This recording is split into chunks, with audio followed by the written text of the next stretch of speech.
Developing story that we're following now. Bishop T.D. Jakes, the leader of Dallas megachurch, the Potter's House, announced today that he will be stepping down.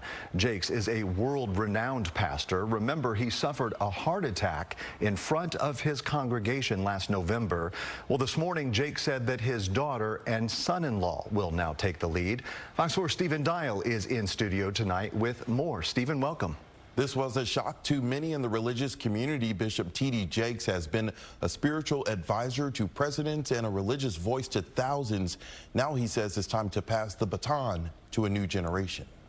This is a beautiful moment for me. From the pulpit Sunday, Bishop T.D. Jakes announced that he was stepping down from leadership at the Potter's House, the Dallas megachurch he founded in 1996 and has led ever since. I cannot afford, especially after November, to risk something happening to me and you be sheep without a shepherd. This is video from the service Jakes is referencing in November. It wasn't until months after his medical incident that he confirmed to the public he had a heart attack. Now, 5 months later, he told his congregation he had been preparing his daughter, Pastor Sarah Jakes Roberts, and his son-in-law, Pastor Torrey Roberts, to take the lead. I talked to the board because I was concerned. I have seen too many men build something and stay so long that they kill what they build. His daughter and son-in-law moved to Dallas during the pandemic and have increased their roles in the church operations over the years. And I know you guys are so tired. You had a heart attack on stage and still asked for the microphone so that they would be okay over you. I know what this cost. We will see fruit unlike anything we have ever seen before, so thank you.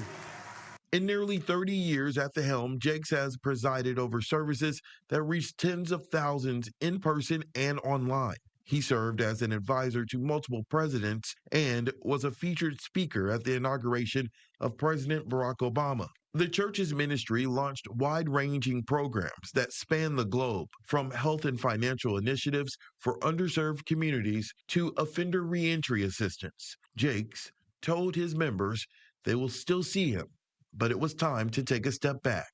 There's some ways that I want to prepare us for the days ahead that I can't do it completely from the pulpit. Every now and then I think they'll let me preach, but there's some work in the vineyard that needs to be done. New pastors will not immediately take over. There will be a transition period. Jakes will keep his role as chair of the T.D. Jakes Group and Foundation. Casey. All right. Well, Stephen Dial live for us tonight. Stephen, thanks for being here. Ladies, not only did Dr. Nolan Estes make his mark here locally, he did nationally as well. Dr. Estes began his career as a math and science teacher. He made his way to Washington working under President Lyndon B. Johnson. He served as Associate U.S. Commissioner of Education and helped implement the historic Elementary and Secondary Education Act to provide schools with federal funding. Dr. Estes came to Dallas ISD in 1968. He led the district for 10 years. He's known for successfully desegregating the district, as well as starting new schools and learning centers. The district posted on Facebook, quote, he was a transformative leader in education, visionary educator, civil rights advocate, and deeply respected member of our community. Meanwhile, current Dallas ISD Superintendent Dr. Stephanie Elizalde posted on X her condolences. She called Estes an innovator and an integrator. She says he never stops showing up for students and leaves behind a legacy to aspire to. Dr. Nolan Estes was 94 years old when he passed away on Saturday. The cause of his death has not yet been released. Reporting live in Dallas, I'm Paige Ellenberger for Good Day. And Ukrainian President Volodymyr Zelenskyy met privately today ahead of Pope Francis's funeral. The president has been working with Ukraine and Russia trying to end the war. Fox's Stephanie Bennett tells us more. Presidents Trump and Zelenskyy met for roughly 15 minutes. It's the first time they've been face-to-face since their explosive argument at the White House back in February. They sat inside the large marble hall of St. Peter's Basilica. The White House said their discussion was very productive, and Zelenskyy said on X that they discussed a lot one-on-one, and he's hoping for results on everything they covered, including a full and unconditional ceasefire and reliable and lasting peace. Zelenskyy described the meeting as very symbolic, and that has the potential to become historic if we achieve joint results, he said.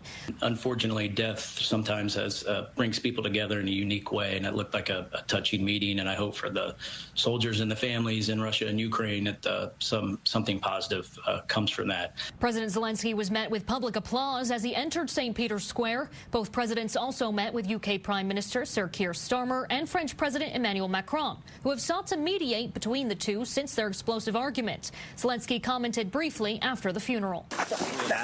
Really productive meeting. I don't want to go to a lot of details, if it's possible, because the questions were very sensitive questions. Trump's special envoy, Steve Witkoff, met with Putin in Moscow Friday. President Trump said both sides were very close to a deal. Addressing recent Russian attacks, the president wrote on Truth Social in part, there was no reason for Putin to be shooting missiles into civilian areas, cities and towns over the last few days. It makes me think that maybe he doesn't want to stop the war, he's just tapping me along and has to be dealt with differently through banking or secondary sanctions. Too many people are dying. In London, Stephanie Bennett, Fox News. Hundreds of thousands of mourners made the pilgrimage into Vatican City to pay homage to the 266th leader of the Roman Catholic Church. The 88-year-old leaves behind a legacy of love. Fox's Connor Hansen is in Rome and has more on the farewell to Francis. Heads of state, royalty, and mourners from around the world paid their final respects to Pope Francis on Saturday. Among those were President Donald Trump and former President Joe Biden. Private talks between Ukrainian President Volodymyr Zelenskyy and Trump took place on the sidelines of the funeral, the White House calling the discussions, quote, productive. The Vatican says 250,000 people packed into St. Peter's Square in their last farewell to Francis. He wasn't someone who looked down on anybody, whatever it is, your sex, religion, your sexual orientation, your gender, your age. The pontiff was remembered as a pope of the people and for his legacy of caring for even the most marginalized. For me, I say he is a saintly man, gentle, a man of peace who wanted peace for the whole world. In an effort to express his role as a pastor and not a powerful man, Francis insisted on simplifying his papal funeral rites. He's the most humblest person I've ever known.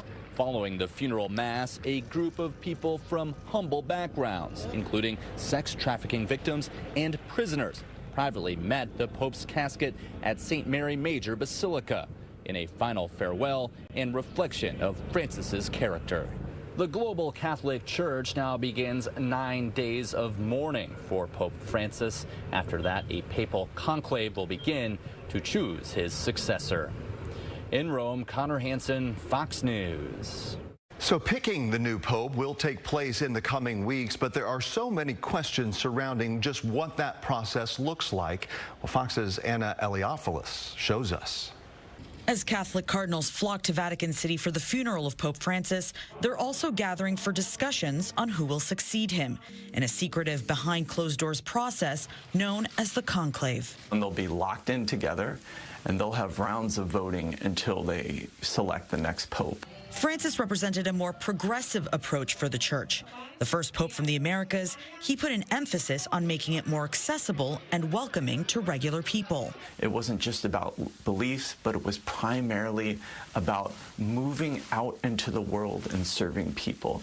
The church's competing ideological wings could be at odds over the best path forward. The church is already divided, and the people in red hats who do not like the direction in which Pope Francis has taken the Catholic Church make no question about the fact that they want something different. Any baptized Catholic is eligible to be pope, but the church hasn't elected someone who's not a cardinal in more than 600 years.